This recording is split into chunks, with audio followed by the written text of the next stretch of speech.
It's in your email. Welcome, everyone. Welcome to this satsang on a Sunday morning or evening, or wherever you happen to be. It's lovely to see your shining faces. And those of you who aren't joining by video but can, I would encourage you to enter the room, so to speak. Let us see your face as well.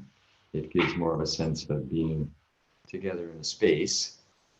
So if you can do that, that would be great. And if you have any problems as we go along in terms of hearing or anything, just let me know. I think Zoom seems to work very well in general. So today I'm going to talk a little about relationship, but always, we're talking about the same thing. We're always talking about our true nature, okay, our essential beingness, and discovering that, waking up to that, realizing that, and living from that. And today I'm going to talk a little on the theme of awakened relationship. How do we live in relationship as much as we possibly can from the deepest truth that we understand, that we appreciate. And as we'll discuss, we can have a clear understanding of who we are, but then when it comes to relationships, suddenly we lose it, we lose track of it, we forget, right? So, and also I wanted to, before I continue, I wanted to dedicate this satsang to my dear friend, Robert Hall, Dharma teacher for many, many years out of the Bay Area, and then more recently, the last 20 years, I believe, in Todos Santos, Mexico. Robert passed away yesterday. He's in his mid-80s, I believe, and we were close friends. So I dedicate this to Robert. Okay. So let's begin with some sitting, shall we? As always, I like to begin there.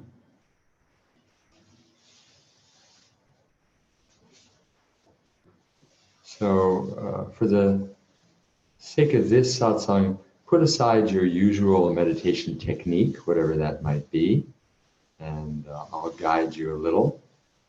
And you can, if this is new to you, you can try something new. Because we tend to, if we meditate in a certain way on a regular basis, we kind of go into certain habits, and then we have a habit of meditating, and we kind of fall into a groove, But let's see if we can start fresh, okay? So begin by noticing where your awareness is focused now, without judgment, without trying to change anything. Just notice we have a tendency to focus awareness, right? To fixate. So notice where you're focused, or awareness is focused or fixated now.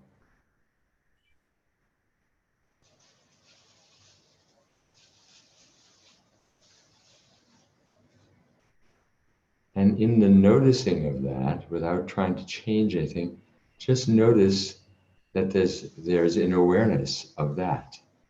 Right? Interestingly enough, awareness is fixated perhaps in the head, which is a common place. But then when I ask you that question, there's an awareness of where it's fixated. So suddenly you've stepped back without trying anything, you've stepped back into a more open global awareness. Okay? So just rest in this openness, which is aware of fixation, which is aware of non-fixation, which is globally aware of whatever's arising. Openness.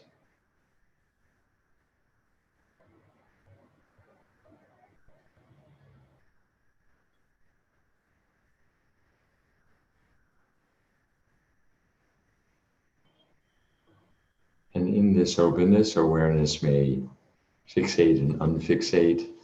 It may move and change. It may shift, narrow and expand, and just allow that to happen within this boundless space of openness.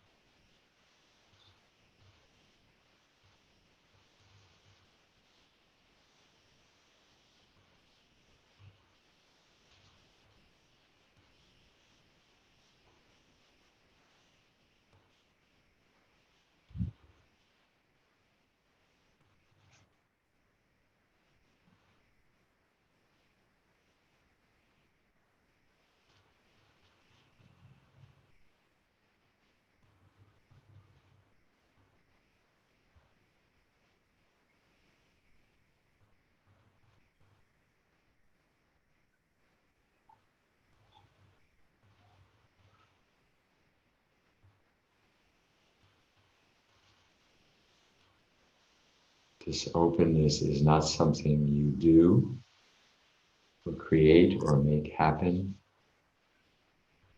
It's always present. It is your natural state, the natural condition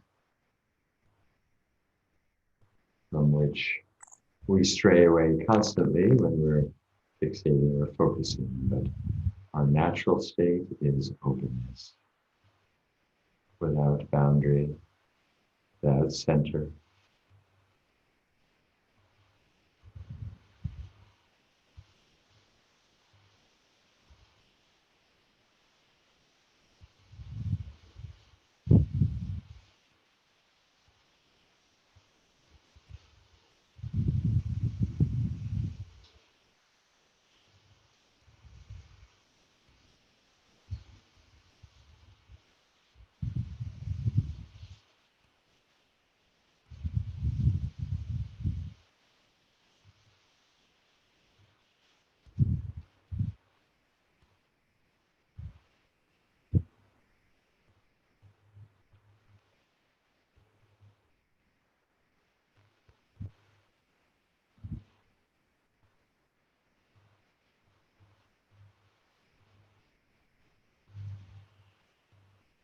So right now, you're aware of this openness. You're aware of this awareness. Ordinarily, this awareness operates in the background, shall we say, and we're not aware of it.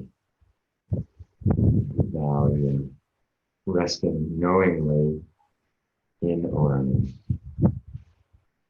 as awareness.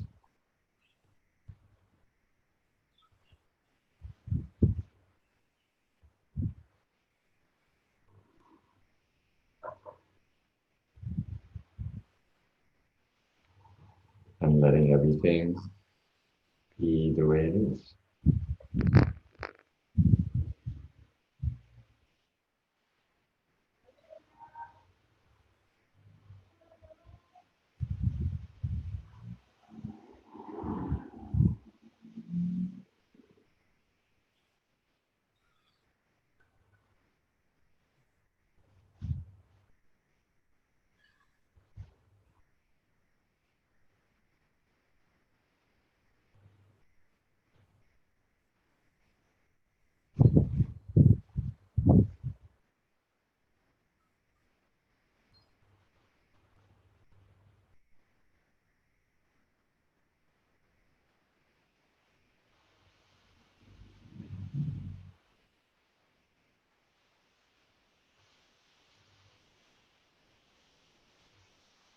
You should find your attention, your awareness fixating again, being lost in thought, obsession.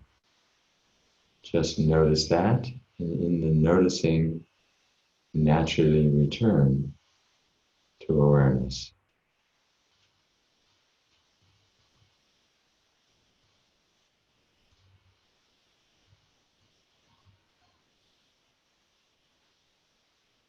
It's not something you have to do. It's not like mindfulness. Generate it. You don't have to perpetuate it. It takes care of itself.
If you're new to this approach to meditating, it may feel a little strange or uncomfortable because most of the time we're used to manipulating reality, not letting it be the way it is, including meditating in a certain way, manipulating the mind. So here we're allowing it to be the way it is, including allowing awareness to be as it is.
And just rest as awareness.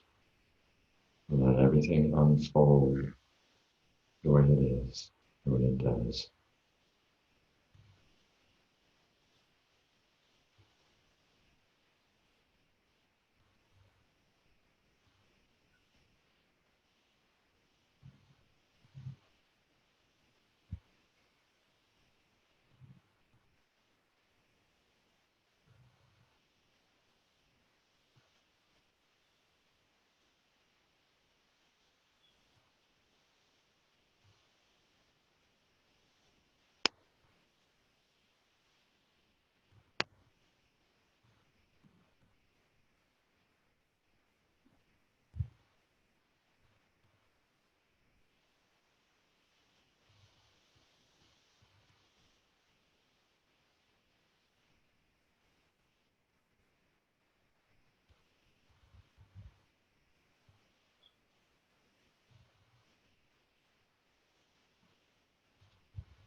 The fruition of this approach to meditation is that the sense of being awareness also drops away, and there's just life living itself, just being.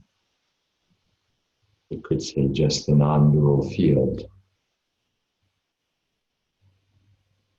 No separate someone aware, no separate awareness, just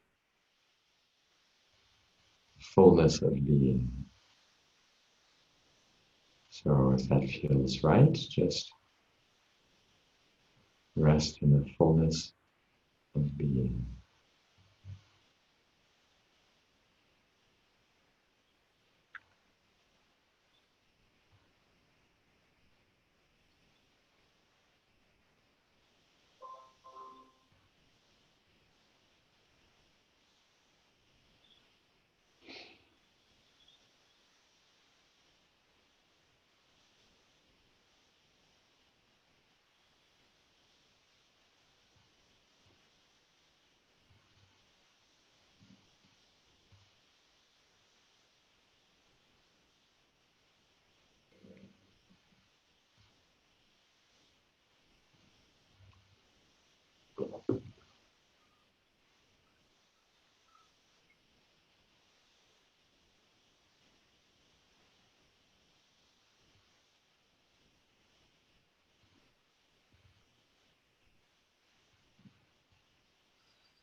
Okay, so let's end our meditation here. But of course, if you want to continue to rest in the fullness of being as we continue, by all means, we actually are resting in the fullness of being, but perhaps not knowingly.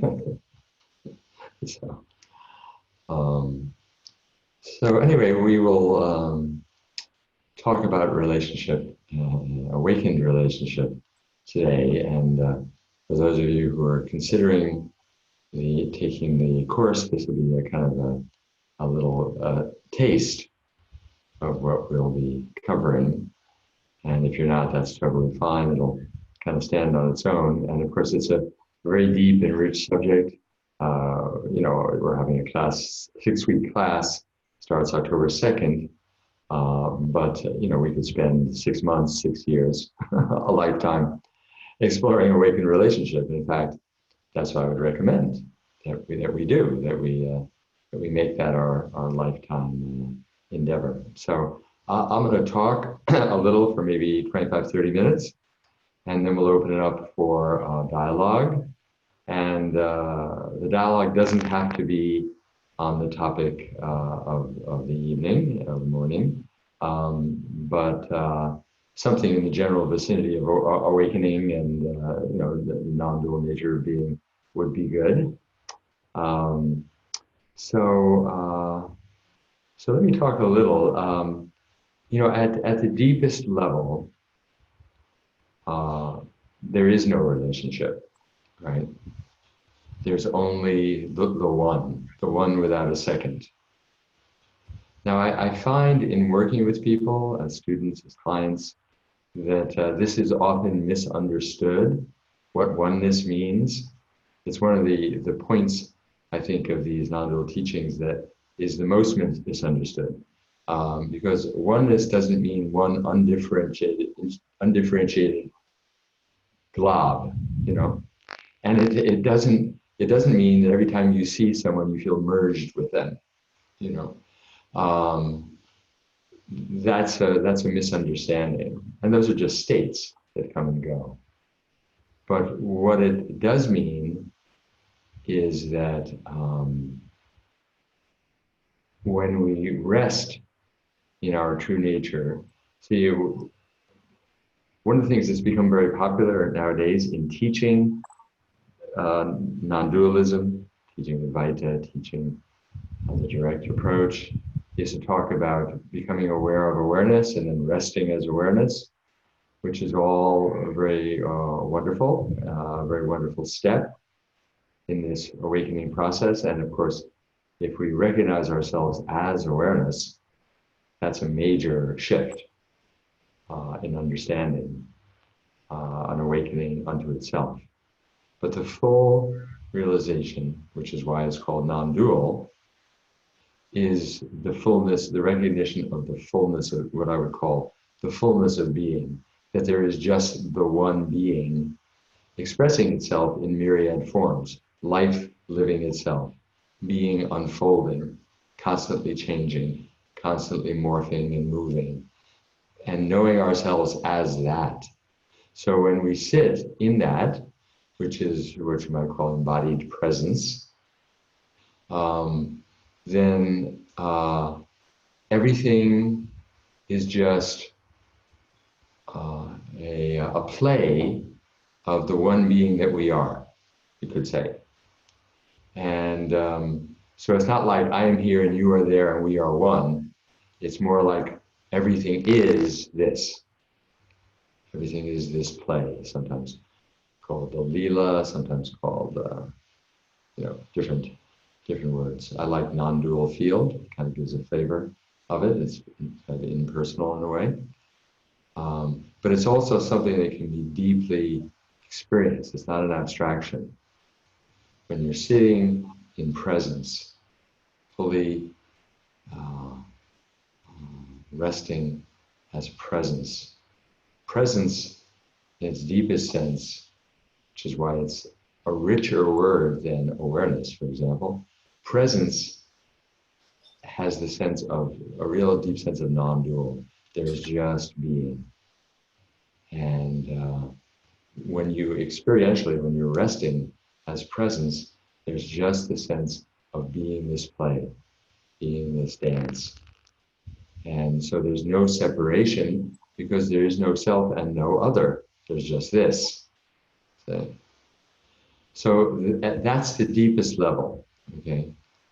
And at that level, at that level, there is no relationship, you could say, right?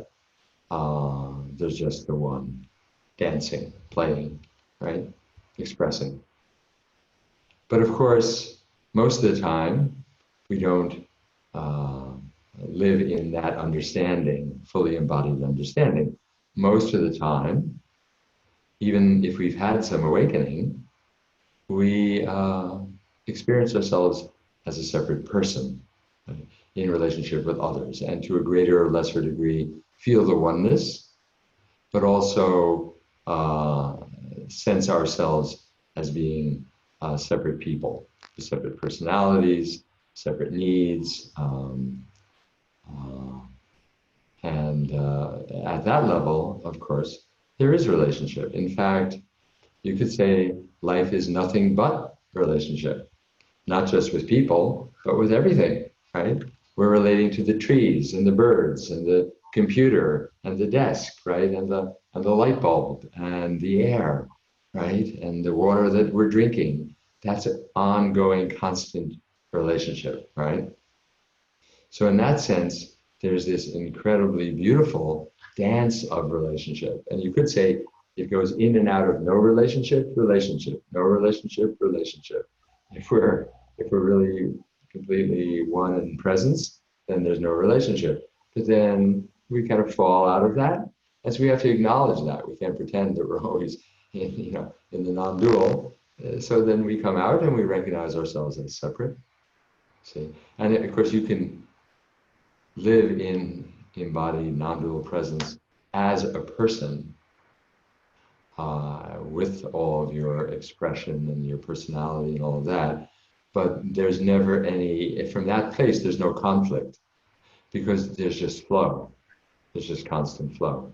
There is no me against you, me against the world. There's no separation. There's no struggle. Someone asked the great Tibetan master Chogyam Trungpa to define ego in one word. He said, struggle, right?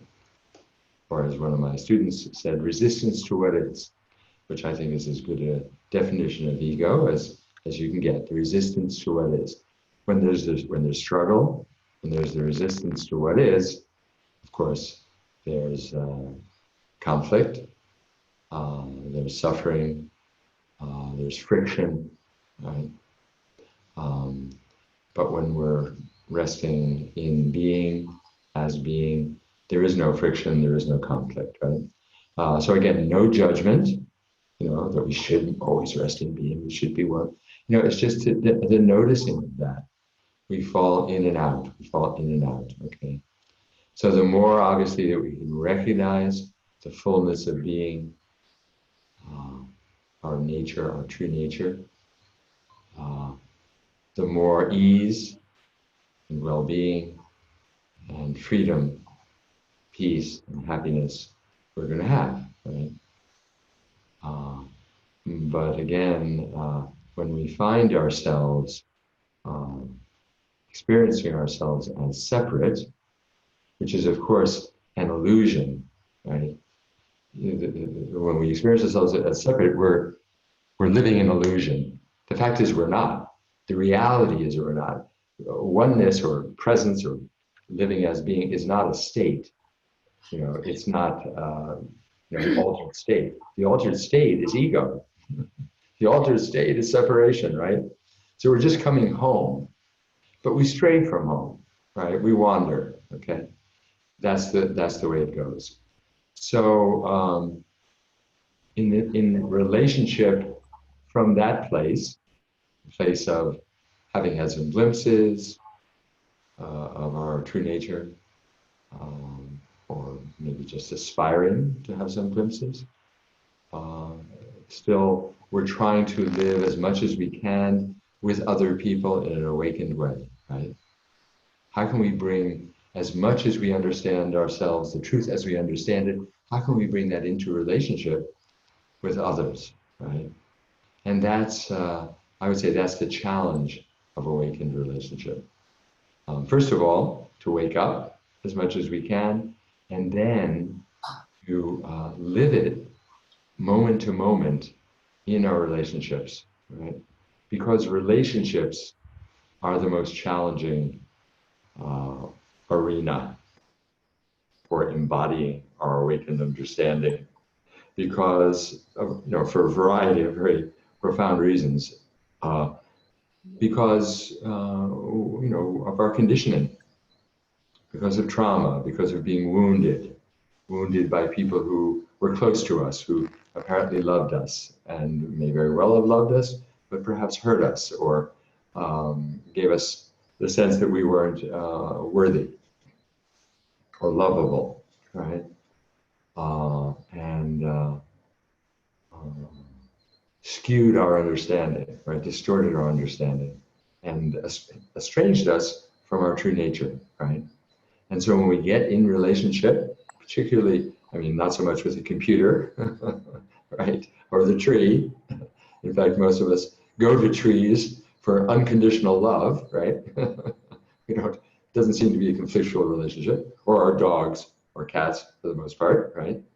Uh, but in other relationships, we're usually often intimate relationships in particular, close friends, partners, children, parents, we're met with our conditioning, comes up really strongly. Our tendency to defend, our tendency to react, to protect. My teachers in psychotherapy, particularly in couples work, said, we have a tendency to withhold, withdraw, and project. And this is very often what happens in a relationship. We withhold, which is usually a gut response. Someone says something to us, comes toward us in a certain way, or doesn't say something to us that we hope they would. And then there's a gut reaction, pulling back. And then once that has happened, we close our hearts, we withhold. We withhold the love that we are and that we so long to experience, right? Because the love that we want in relationship is our very own love. It's our very own true nature that we want so desperately to experience through the relationship with another. Of course, it's great if we can experience it through and by ourselves, right? But relationships are a wonderful vehicle for sharing in the love that we are. But when we feel hurt and we feel reactive, we tend to withdraw immediately and then withhold the love that we are, which is painful for us, and more so even than the other person. We withhold, and then we project all kinds of things onto the other person. We project past experiences, past people who have hurt us, and we start not seeing them clearly. We see them through a distorted lens, right? The lens of our past conditioning, the lens of the past, right? And of course, this is where intimate relationship goes so painfully astray, right? We all know it, right? It was going along so well, we were so much in love, or we were so close as friends, and suddenly he or she said something that felt hurtful, felt out of sync. I didn't feel seen, I didn't feel appreciated. And then suddenly we're in the drama, we're caught in the dream, right? And we're playing it out. And once we get caught within the dream like that, it's very difficult to extricate ourselves because the dream starts building on itself. It starts embellishing, it starts deepening and reifying, right? And that's what happens in intimate relationships over time. Starts out so fresh, so innocent, you fall in love. And by that I mean you fall into love together. That's what fall in love means. It means fall into the love that we are through relating with another person. It's a magical experience, right? And it lasts for, minutes, hours, days, weeks, months, maybe even years, yeah? But then suddenly find ourselves falling back into the story, into the drama, into the conditioning, out of the love. And we don't know what happened. Where did it begin? How do I get out of this? So the path of awakened relationship, which we're going to talk about in this course, is really very much the path of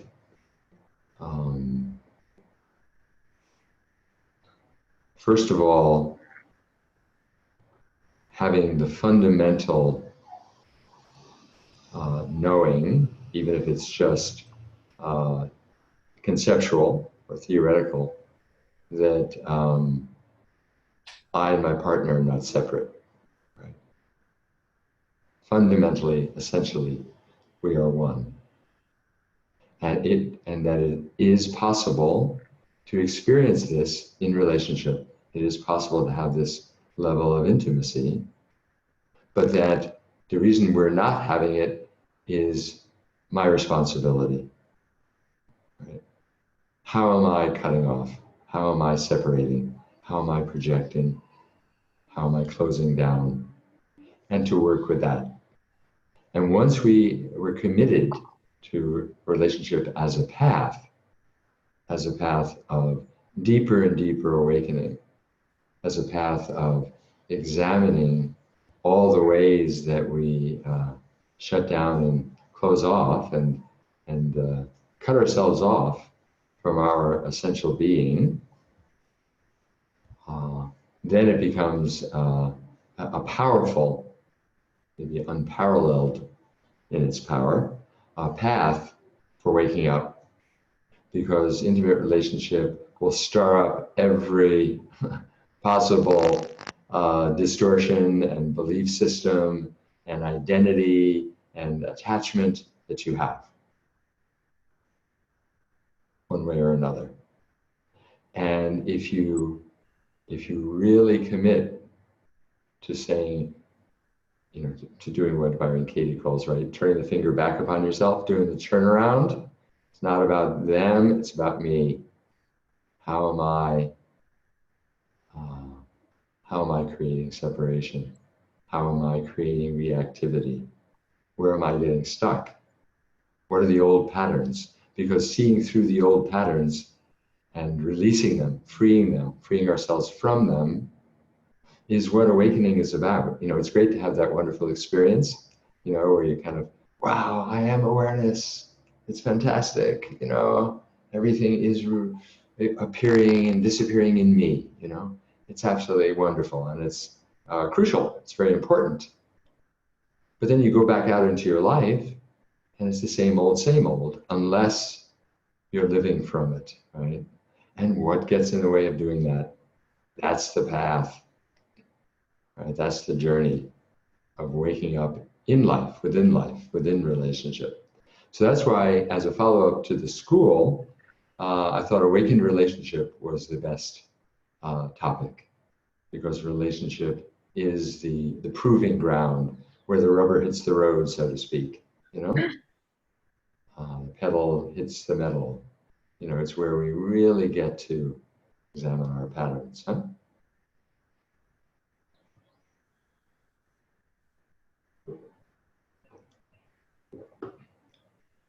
So any questions? Of course, this is an infinitely vast topic, but any questions right now?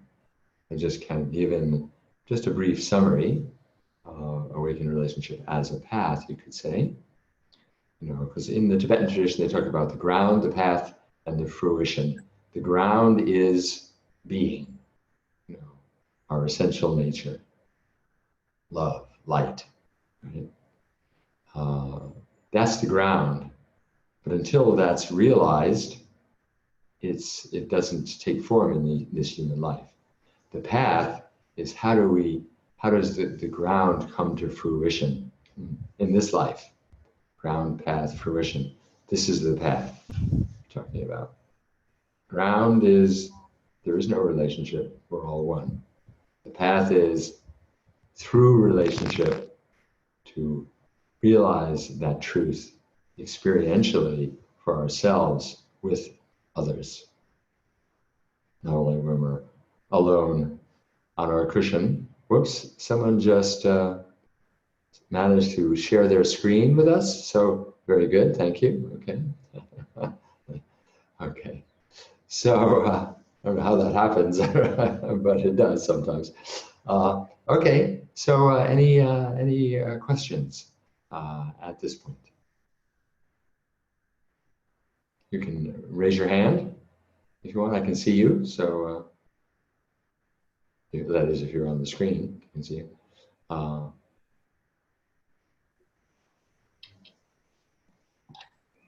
So this is clear, it sounds like. Okay. So let's do a little guided meditation. Okay. And this will give a little flavor of what I'm talking about, although I suspect that most of you know very well what I'm talking about. But this is a little guided meditation to give you a little flavor for what you in particular are dealing with in this realm. Okay. So as before, begin by resting in awareness, resting as awareness. Let everything be the way it is.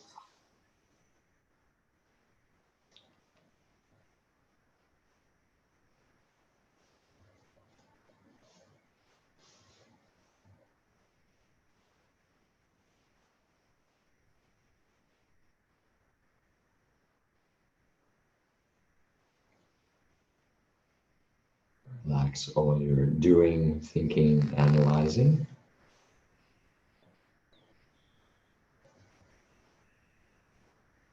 Just come to rest in the now, as we say.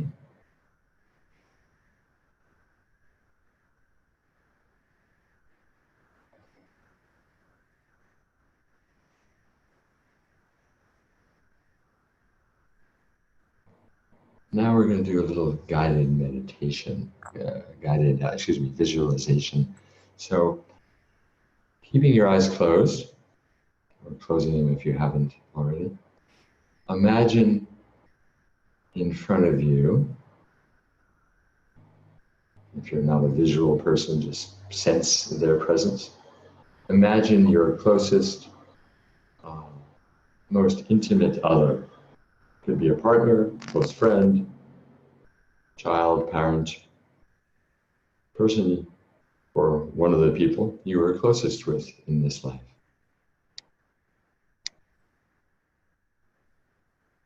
Eyes closed.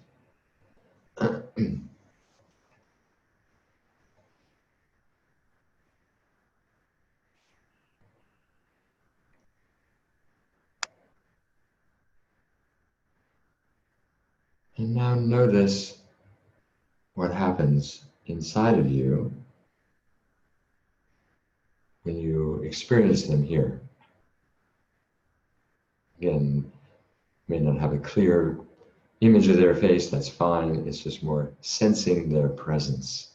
And every person in our life has a kind of a felt sense, a unique felt sense. So it's more about sensing and feeling them there. Notice what happens inside of you.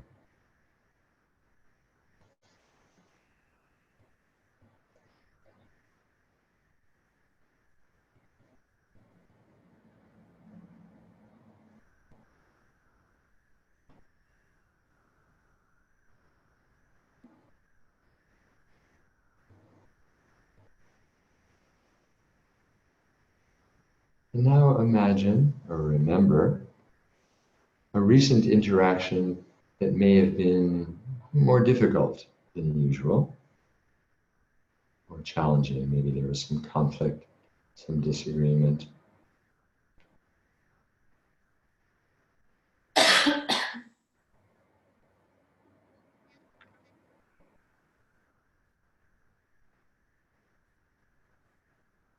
some harsh words are exchanged, or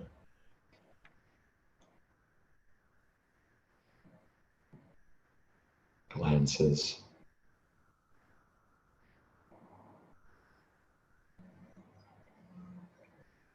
And now notice what happens inside of you when you remember this interaction.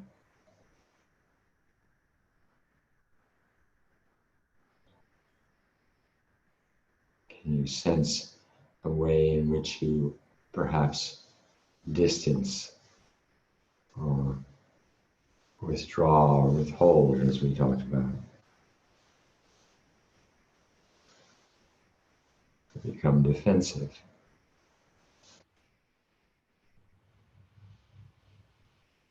Protect your territory. Just notice any reactivity.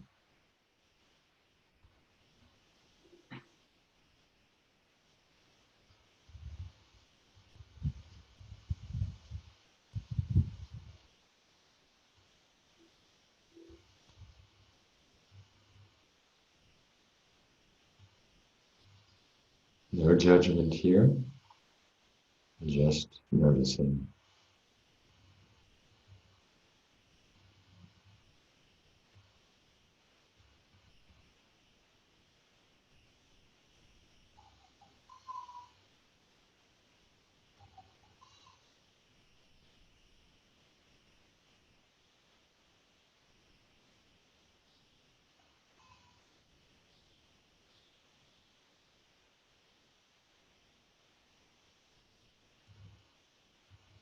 Is this reactivity something you're familiar with in this relationship or other relationships?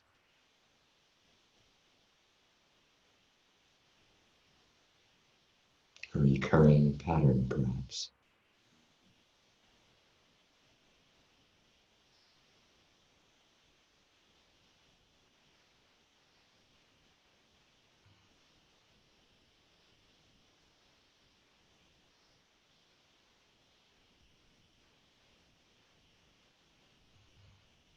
And now imagine what it would be like to be with this person, free of reactivity,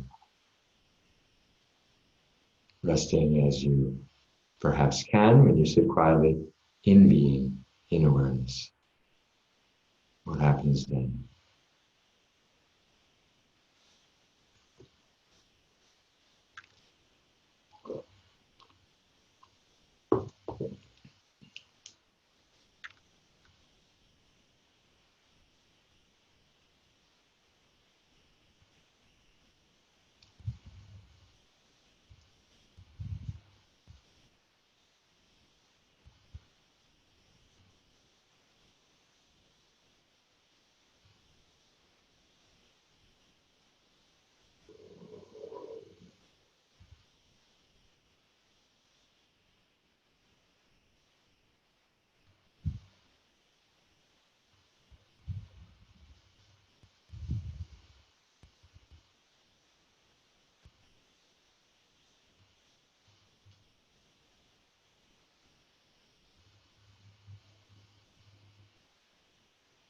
Okay, let go of this little meditation.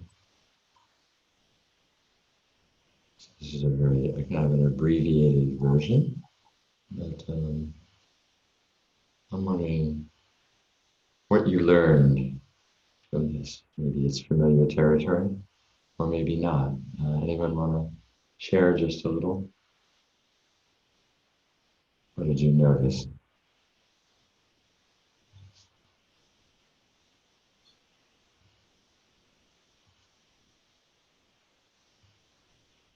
It's a vulnerable thing to do, but people you don't know.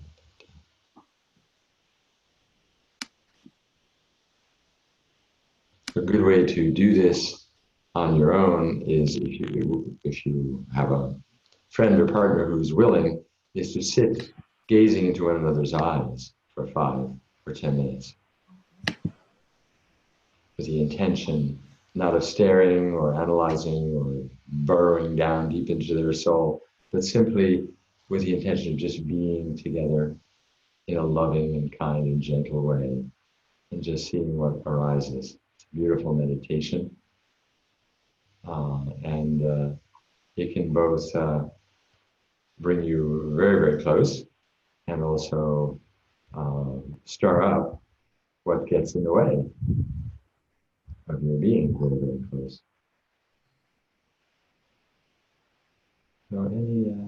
So let's open it up for questions, dialogue. If you want to share about that.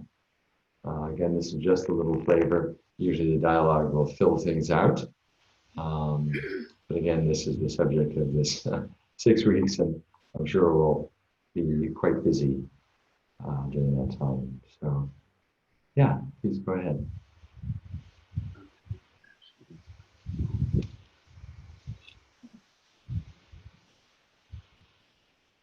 It doesn't have to be on a relationship, although it certainly could be.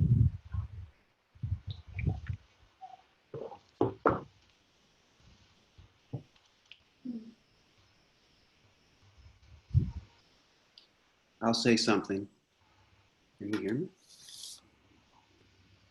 Stephen, can you hear me? Larissa, would you like to share? Yes. Can you hear us? Got to unmute you here. Okay, you're unmuted. Whoops. Unmute. Okay. This is Matt, and I'm with Larissa. Yes? Hi, Stephen. Thank you. No. I was going to say... Can't hear you. You can't? Your sound may be off because you're unmuted at this end.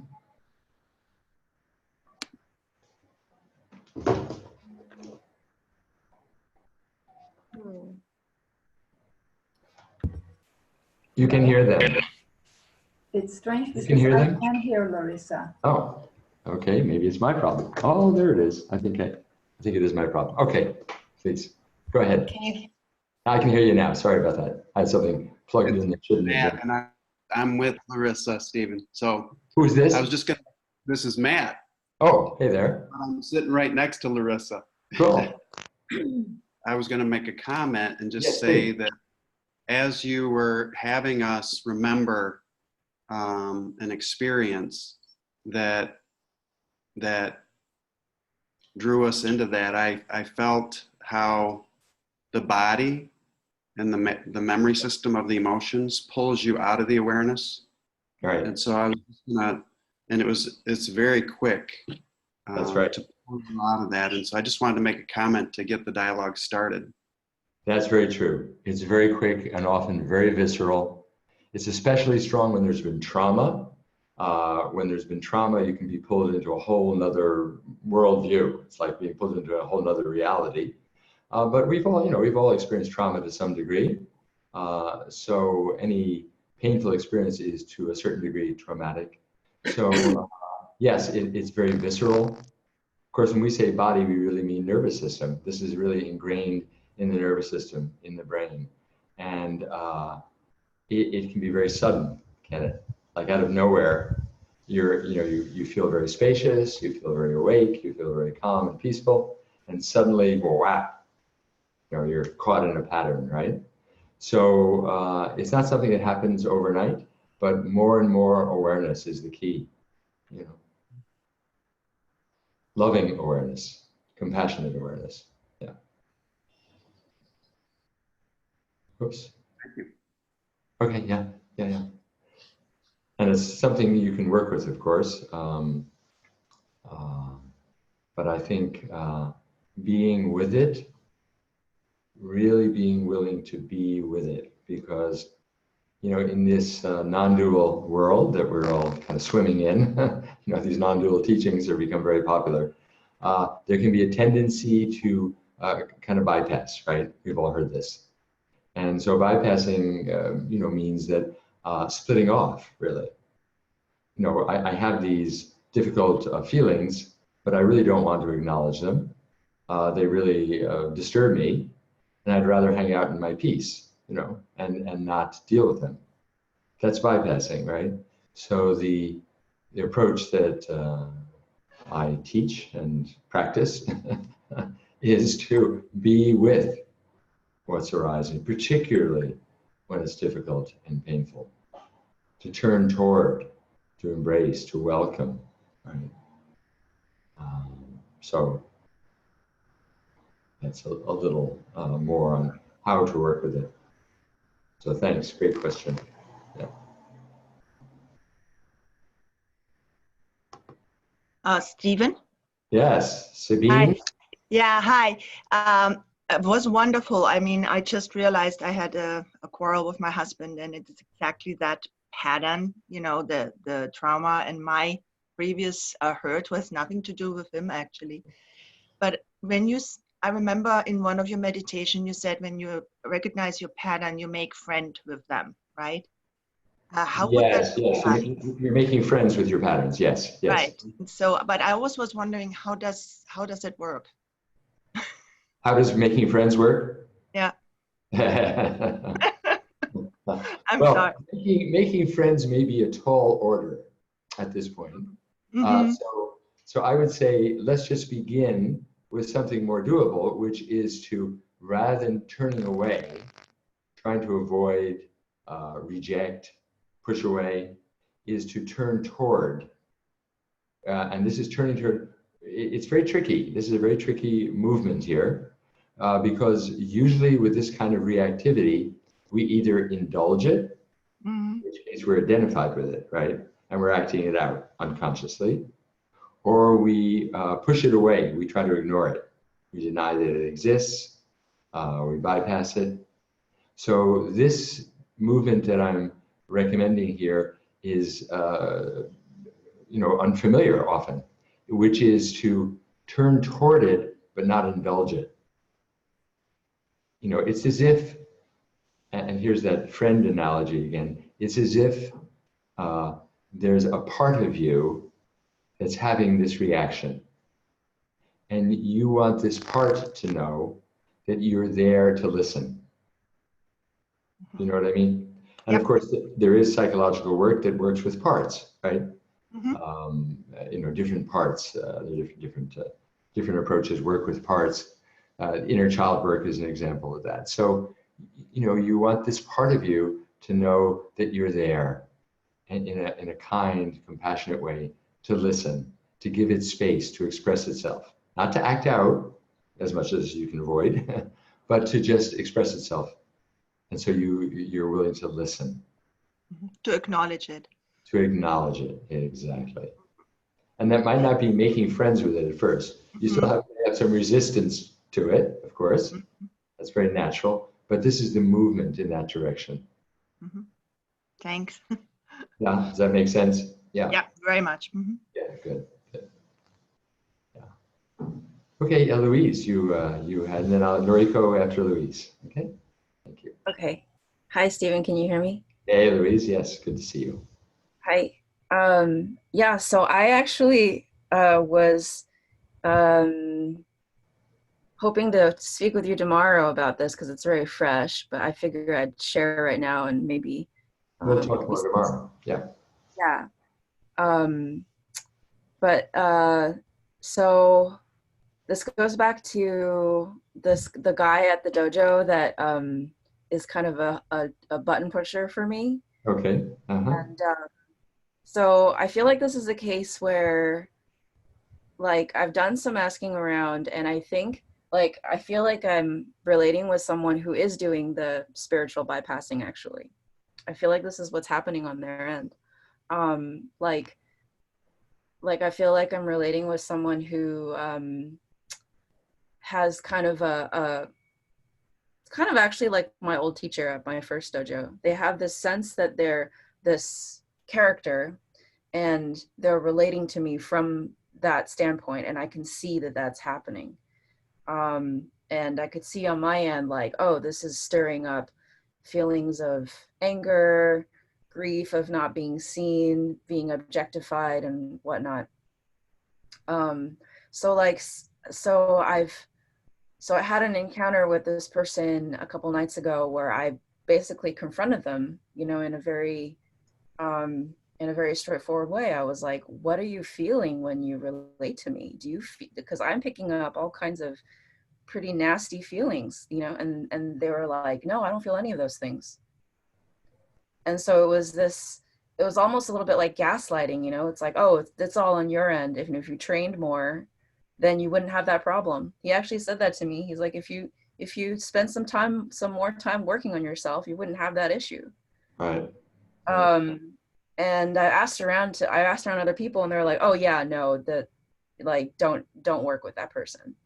So I'm thinking, like, you know, like, what are the identities on my end of like being like, if I can't like this person or don't want to be with this person, then I'm not spiritually developed or something. Right, exactly. Like Yeah, sometimes, if you don't like this guy, don't be with him. You know what I mean? If you find that he's difficult to be with and he's projecting onto you, doing whatever he's doing, then just don't be with him, you know. But ultimately, you know, it's interesting how we go out and try to figure out the other person in order to feel safe.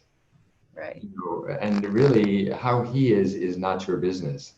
right, It's just the way he is, and you get to choose how you relate to him.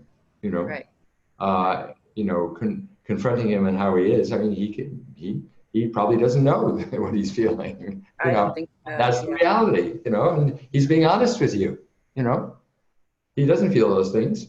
But what's your work is to work on what it stirs up in you. That he is that way. It sounds like you feel threatened in some way, and that brings up fear, and it brings up protectiveness and all of that. And so it's stirring up some patterns in you. Now, of course, if you feel he is a danger in some way, then don't spend time with him. You know, not suggesting in any way that you, you know, subject yourself to anything, but your work is in you. Yeah. Yeah. Yeah, it feels like a very fine line of, like, you know, there was a moment where I felt like I was writing that line of, like, in the conversation, like, kind of indulging the anger, but then watching it, you know, that moment I was like, okay, if I were to be totally non-resistant, right now being non-resistant means that I'm not resisting this anger, you know? Yeah, And that's right. I think you really want to mix it up with him. That's my guess. you know, it kind of feels like, well, if you're not going to be here, then I'm going to do what I need to do to work out my stuff. You know what I mean? Cool. That's great. That's the whole point, isn't it? You do what you need to do to work out your stuff. Yeah. Yeah. I mean, it's in a dojo, so I can only, you know, like we talked about the other day, you know, it sounds like you really want to throw them hard, you know. I do. Every woman I've worked with, actually, every woman I talked to has actually shared the same exact. Okay. It's kind of a very transpersonal. Yeah, your perceptions are probably accurate, but you know, the question is, what do you do with it? You know, trying to fix him or change him is pointless and hopeless. You know, it's not your job. Yeah. We'll talk more tomorrow. Okay.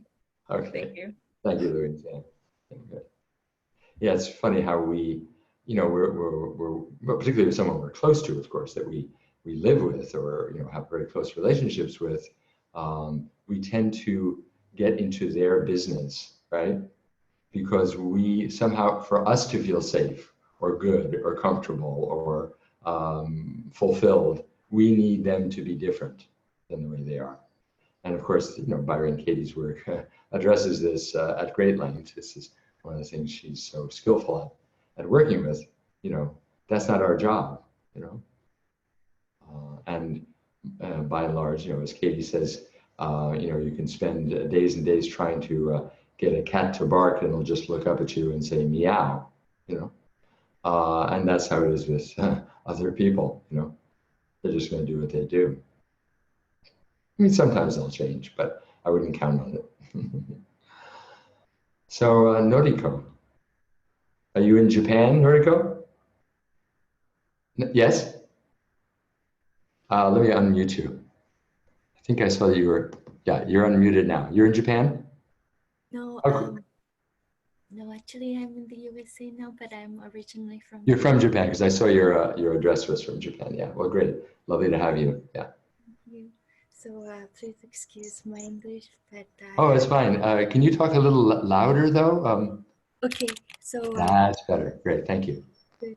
So Please excuse my English, but I have a question about how intimate relationships resolving, like the resolving of intimate relationship partnership can be a part of um, awakening into deeper awakening, because during the course I understand you said when you have problems or issues with your partner, we can say it's not about them, it's about me, and we can use all the resistance to be more aware of Yes. patterns. But sometimes I have experienced that relationships terminate, or Yes. and I was having a little bit of thought like maybe it was a sign that I kind of gave up on looking deeper into myself, or does the resolving of relationship happen as a natural course of being? Yes. Yes. Yes. I think. Yeah. I think I have a sense of what you're asking. The sometimes relationships end. Sometimes it just becomes obvious that we're no longer meant to be together. Or another way to put it, I don't want to be with you anymore. And working on oneself in a relationship doesn't preclude, in other words, eliminate the possibility that one can also simply say, I don't want to do this dance anymore. And that's my truth. That's what's really true for me. And I've gotten a lot out of it. I've done some work, I've worked on it, but that it seems clear to me that this is time to move on. So that's also what's true at sometimes, and that's a resolution. One of the ways that it resolves itself, right? Oh, okay. In some way, if a situation, a life situation is difficult, right? We really have three choices, practically speaking. We can accept it deeply, deeply, let it be the way it is and feel comfortable and at ease with the way it is. If that's not possible, we can try to change the situation, which, it could be asking the other person for certain things, and it could be working with our own reactivity and resistance. But then ultimately, the third choice is to leave, right? But practically speaking, sometimes leaving is the obvious next thing. And only you can know what's right, no outside authority. Yeah. I see. Any, do you want to, does that make sense? Does that make sense? Yeah. So it's my call to really help. Your call. Yes. Oh, okay. It's your call. That's right. It's up to you. Ultimately, it's sometimes in relationships, it's very difficult to end a relationship, especially if you've been together a long time. First of all, there's so many ways in which your lives are intertwined. And, one of the things I notice, people have difficulty ending relationships because they don't want to feel they're wrong, and by ending the relationship, they feel like they're the bad guy, and so they'll resist ending the relationship rather than be the bad guy. But ultimately, you have the power and you have the right, of course, to end a relationship, and even if the other person really, really doesn't want it and really, really thinks you shouldn't. That's difficult. But ultimately, you get to trust your own judgment. Yeah. Okay. Yes. Okay, yeah, thank you, Noriko. Yeah, and your English is excellent, by the way. No need to apologize. Larissa, you had a comment? You can, there you go. Can you hear me? Okay. Yes, good. Well, it was a comment, but it's turned more into a question. I'm wondering if you can speak about relationship or about awakened relationship in terms of what you mentioned earlier about ground, path, fruition. Yeah. If you can talk about relationships, or when two people are, in a relationship, with awareness and using ground path and fruition. Oh, how to look at it from that perspective? Yeah.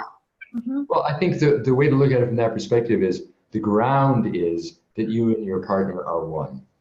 You and your partner are different expressions, unique expressions of one being, you know? And from that level, you know, there is just the dance being expressing itself, right? No blame, no right or wrong, just the way it's playing out. The fruition stage is actually knowing that to be true in your bones and living that knowingly in relationship with another person, right? That's fruition. That's true awakened relationship. The path is everything in between, right? It's like, what gets in the way of that? Well, first of all, it's coming together.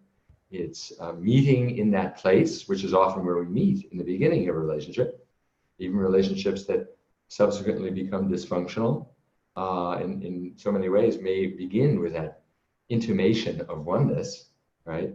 But then how to live from that over time and what gets in the way of that? That's the path. So that's the framework. From that framework, that's the way to look at it, you know? And in the initial phase where you know, experience that oneness together, you experience that unconditional love together, inspires the path, you see, because otherwise, why would you bother, right? All that heartache, all that struggle, all that work, right? You do because you know what's possible between you. You've glimpsed it, and you want to get it back, and you want to sustain it. You want to live from that place. That's what fuels the path of intimate, you know, of awakened intimate relationships. Does that make sense? Absolutely. Yes. Yep. Thanks. Okay. So you guys look like you're a couple, so you get to do the dance together. And since you're both willing and informed, it can be a beautiful, beautiful journey. So, yeah, Keith. I am unmuted, correct? You are unmuted. I hear you loud and clear. Good morning from California. Yes. This is very helpful. I've had experience, but at this point, there's a concept came to me during the summer, an idea that I'm sort of calling psychic mobility. Namely, I can move between ground, path, and fruition, or I have the potential, the capacity to move between those, not necessarily at will, but by what I choose to identify as. So what I'm getting at is if I identify as ground, then my relationship with my brother is different than if I identify as the action figure Keith and he is the action figure George, two separate selves. Right. Mm-hmm. He is, very briefly, chosen to be adversarial and to enact at the stage of our life some deep sense of grudges and resentments, not only with me, but with a couple of other brothers. So I've come to recognize that it's up to me to decide. I give everything all the meaning that it has. I give everything I see all the meaning it has. And I come from a place with him at this point of we are part of the same one field. And every time I attempt to sort of use psychic mobility, say, okay, I'm going to identify as the action figure Keith separate self and engage with George separate self. We're having we end up in a place of two separate selves at loggerheads. So I've just come to recognize it's not spiritual bypass on my part. It's simply a recognition that I'm not going to engage his drama, sort of in the Byron Katie sense that you mentioned. I can't change him. I don't really want to change him. So I've simply decided to let go, to allow it to be, to allow it to be.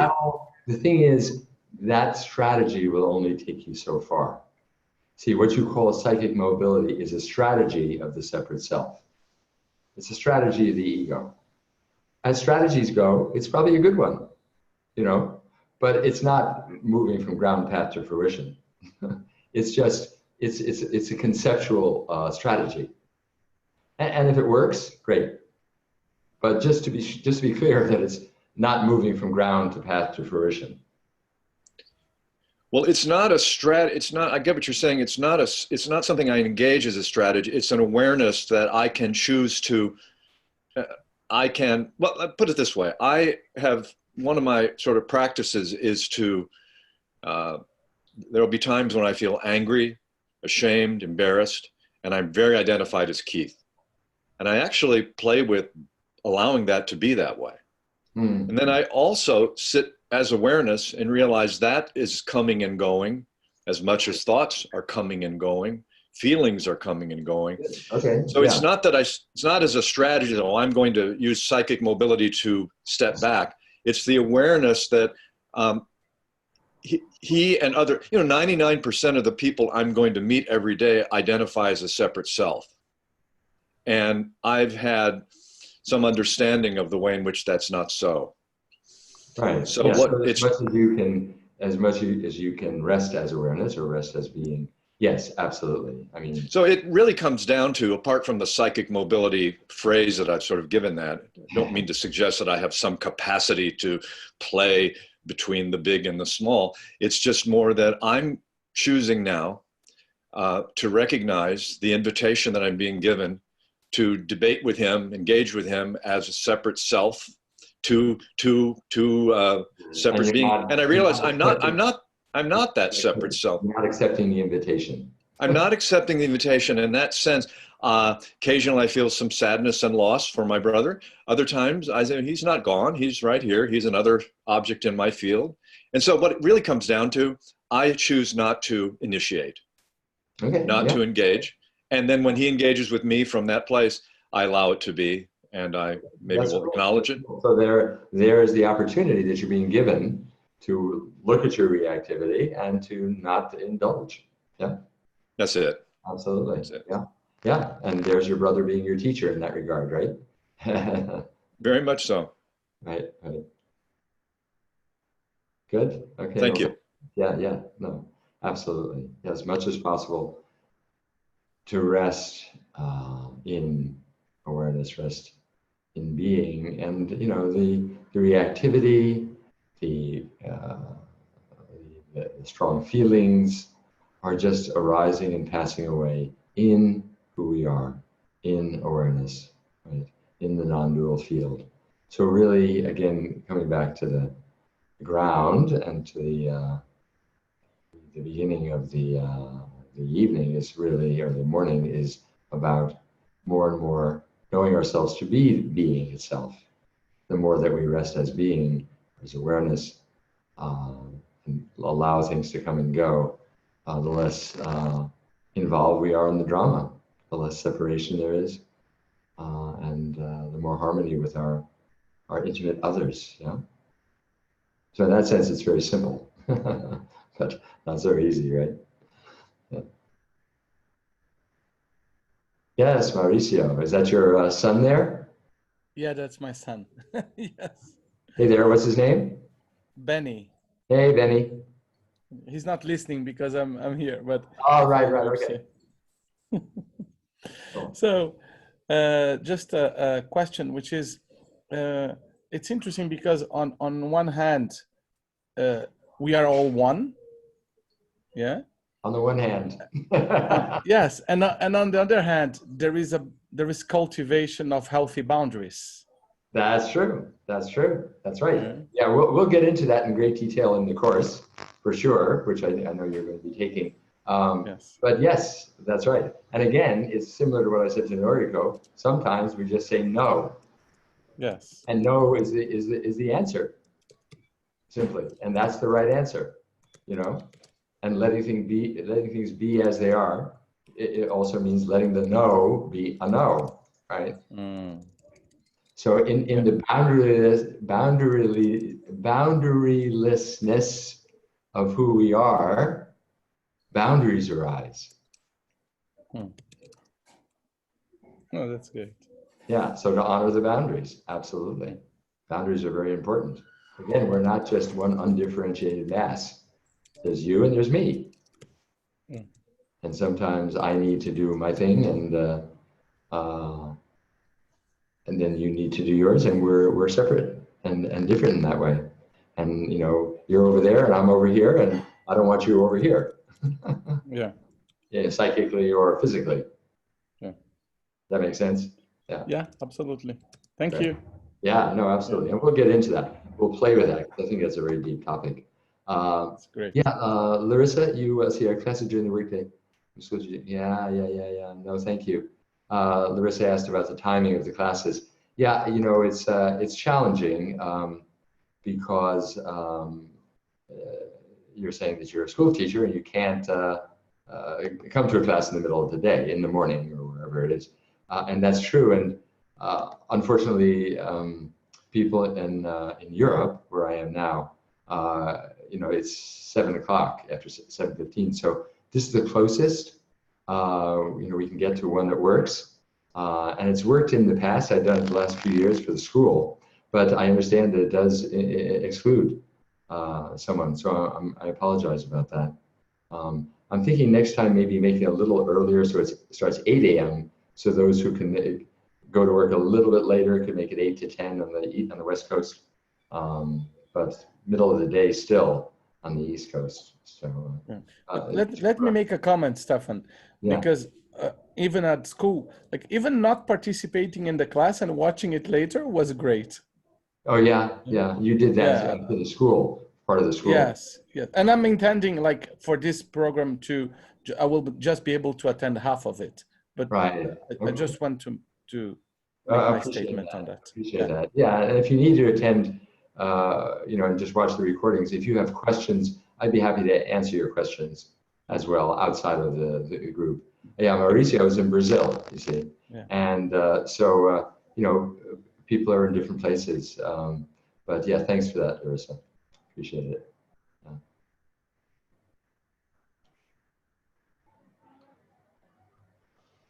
Someone else want to share or ask? We have just a few minutes left. It's gone by very fast. Again, I invite you to consider joining the class, and then of course in January there's the 4-month School for Awakening, which is, you know, just focused on awakening in general, which is a very rich group. Mauricio was part of that, and Louise was part of that. I believe James was part of that as well. So, those do happen during the day in the United States. But again, if you have questions and are listening to the recordings, I'd be happy to respond to your questions. So, James, do you have something?